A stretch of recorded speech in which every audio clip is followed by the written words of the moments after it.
ప్రార్థన జీవితం లేదు, అసలు ఏం చేస్తున్నారో తెలీదు, సేవ చేస్తున్నారో లేదో తెలీదు, కానీ సేవకుడిగా మాత్రం చాలామంది అవుతున్నారు. ఎంత పొరపాటు ప్రియులారా!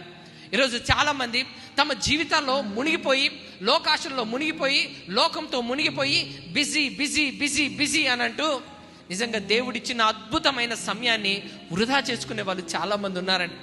ఈరోజు తేరగా హాయిగా ప్రశాంతంగా నిద్రపోతూ, ఏమంటే ఉదయం 10 అయినా 11 అయినా 12 అయినా లేవలేని పరిస్థితి అండి. ఈరోజు యోబు గారిని చూసి మనం బుద్ధి తెచ్చుకోవాలి ప్రియులారా. ఉదయం లేవగానే ఆయన ఏమంటారు తెలుసా? లేవగానే నేను రోడ్ ఎక్కను, లేవగానే నేను ముందు వెళ్ళేది బలిపీఠం దగ్గరకే, ఆయన పాదాల యొద్దకే వెళ్తాను. నేను ఆయన పాదాల యొద్దకు వెళ్ళి అక్కడ మోకరించి నేను ప్రార్థించి దేవుని వేడుకొనగా ఆ 2.5 గంటల సమయం నేను గడిపిన తర్వాతే మిగతా కార్యక్రమంలోనికి నేను వెళ్తానని అంటున్నాడండి యోబు. అలాంటి యోబును చూసి దేవుడు నా సేవకుడు అనే సాక్ష్యం ఇచ్చాడు ప్రియులారా.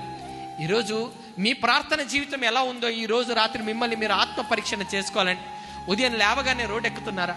ఉదయం లేవగానే మొబైల్ పట్టుకుంటున్నారా? ఉదయం లేవగానే అన్ని పట్టించుకోకుండా ఏమంటే గాలి తిరుగులు తిరుగుతున్నారా? మంచిది కాదు ప్రియులారా.